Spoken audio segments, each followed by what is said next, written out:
Hello guys, ये आपका NEET 2024 का पीवाईक्यू है। इसमें क्या बोला बेटा, लिस्ट वन को लिस्ट टू से मैच करना है। यहाँ पे क्या दिया है, कॉम्प्लेक्स और इसका टाइप ऑफ आइसोमेरिज्म पूछा है। मेरे भाई इस कॉम्प्लेक्स को ध्यान से रखो, देखो और आपको दिख रहा होगा ये NO2। यहाँ पे जो कोबाल्ट है, मेटल जो है वो नाइट्रोजन के लोन पेयर से कोऑर्डिनेटेड है। इसको बोलते हैं, NO2 को बोलते हैं एम्बीडेंटेड लिगेंड। एम्बीडेंटेड लिगेंड ऐसे होते हैं जिसमें एक से ज़्यादा डोनर एटम्स होते हैं। जैसे यहाँ पे नाइट्रोजन डोनेट कर रहा है, वैसे ये ऑक्सीजन ONO ये भी डोनेट कर सकता है।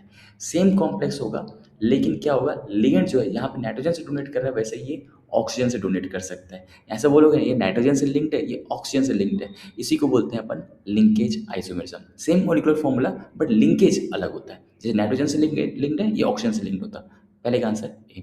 दूसरा, इस कॉम्प्लेक्स को ध्यान से रखना, देखना बेटा।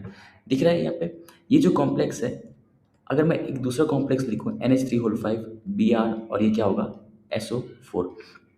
दोनों कॉम्प्लेक्स का मॉलिक्यूलर फॉर्मूला सेम है, लेकिन एक्वस मीडियम पे ये ब्रेक डाउन होगा 2 प्लस से, ये 2 माइनस से।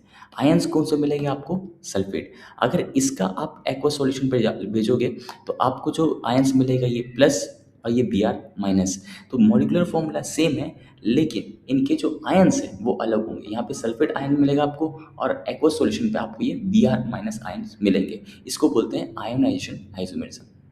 ये पी हो गया। अब देखना बेटा, ये कॉम्प्लेक्स और ये कॉम्प्लेक्स, जब दोनों ही कॉम्प्लेक्स होते हैं, केटायन और एनायन जब दोनों ही कॉम्प्लेक्स होते हैं और लिगेंड इनके बीच में इंटरचेंज हो सकते हैं। फॉर एग्जांपल कोबाल्ट अमोनिया होल 5 CN, ये कॉम्प्लेक्स हुआ। दूसरा कॉम्प्लेक्स बना देता हूँ, क्रोमियम CN होल 5 अमोनिया। तो आप देखेंगे कि कैटायन और एनायन ये दोनों कॉम्प्लेक्स है, यहाँ भी ये दोनों क्या है, कॉम्प्लेक्स हैं, और लिगेंड्स का इंटरचेंज हुआ है। ऐसे आइसोमर्स को बोलते हैं हम लोग कोऑर्डिनेशन आइसोमेरिज्म, राइट। अब COH2 होल 6 Cl3, इसको बोलते हैं सॉल्वेट या फिर हाइड्रेट आइसोमेरिज्म। इसमें इसका मतलब क्या होता है, यहाँ पे जो H2O है वो कोऑर्डिनेटेड है। लोन पेयर किसको डोनेट कर रहा है, कोबाल्ट को डोनेट कर रहा है। लेकिन मेरे भाई अगर मैं कुछ ऐसा कॉम्प्लेक्स लिखूँ COH2O होल 5 Cl, ये क्या होगा, Cl2H2। मतलब एक H2O मॉलिक्यूल तुमने बाहर निकाला और एक Cl तुमने अंदर डाल दिया।